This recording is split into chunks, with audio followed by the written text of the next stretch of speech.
President Joe Biden says chaos was unavoidable following the U.S. withdrawal from Afghanistan. He defended his administration's handling of what many are calling a hasty pullout. This report has the details. The United States has come under fierce criticism over the matter, and Biden himself acknowledges he was stunned by the swift collapse of the US-backed Afghan government and forces. In an interview, the US president said he did not know if there was a way to exit the country without chaos ensuing.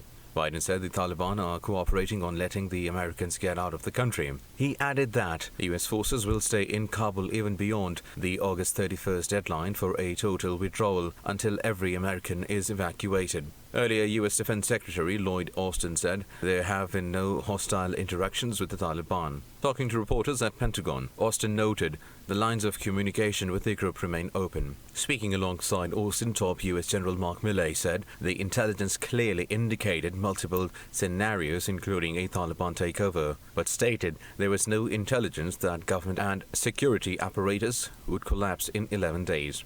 Meanwhile, former Afghan President Ashraf Ghani has pledged to return, saying he left to prevent bloodshed. During a live social media broadcast, Ghani said he will continue working to achieve justice for Afghans. All right, now for more on this, we are joined by Arshad Yusufzai, a political analyst from Peshawar. Arshad, thank you very much for joining us. Now, Arshad, President Joe Biden has admitted that chaos was unavoidable following the U.S. withdrawal from Afghanistan. Why did Biden stick to his decision of a hasty pullout, despite knowing the aftermath and whether the U.S. would be blamed for further unrest in Afghanistan? I think President Biden and the U.S. military had realized that any delays in going out of Afghanistan, any extension in the stay was not going to help anybody. They were aware that the Taliban were getting angry and that they were getting impatient because the deadline was approaching and the U.S. withdrawal was not completed. So to avoid any further issues with the Taliban, as the Taliban had already complained a number of times that the U.S. was violating the Doha Agreement, so the U.S. decided to leave out early without realizing what it could mean for Afghanistan. Right. Also, Arshad, former Afghan President Ashraf Ghani has pledged to return to his country. Is this possible in the near future, and will the Taliban allow his re-entry?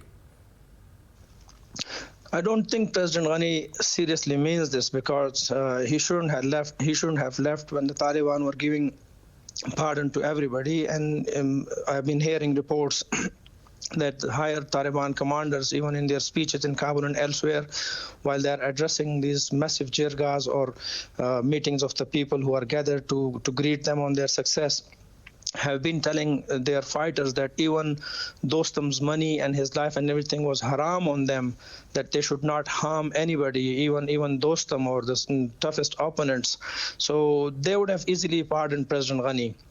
I don't think that he would return that easily. If he meant to return, if he wanted to come back, the Taliban wouldn't harm him. That's what I believe. But still, it is very uncertain, and it's too early to decide for him to come to Afghanistan. And even his statements wouldn't really bother the Taliban now, because they are in control of everything.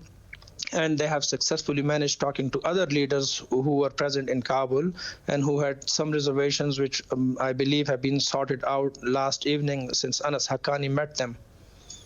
Right. Also, tell us, the British Army chief says this time the Taliban could be more reasonable this time. Do you think the Taliban has changed, and whether their government will be run differently than the previous one? It looks like, yes, the Taliban have evolved greatly. Their leadership is polite, that they are pardoning people. It has never happened in the history before that they have pardoned or someone has pardoned their worst enemies. They believe, some of them jokingly say that we are going to reset the example of Nelson Mandela, that we are going to forgive everybody and that we are going to move forward relatively easy this time. Although, they have decided about bringing revolutionary changes in many things, there is still uncertainty about how are they going to do it. They are trying to get people who are experienced in many fields and departments, but still they will have to sort out many challenges in future. Right, absolutely, definitely. Arshad Yusufzai, thank you very much for your time.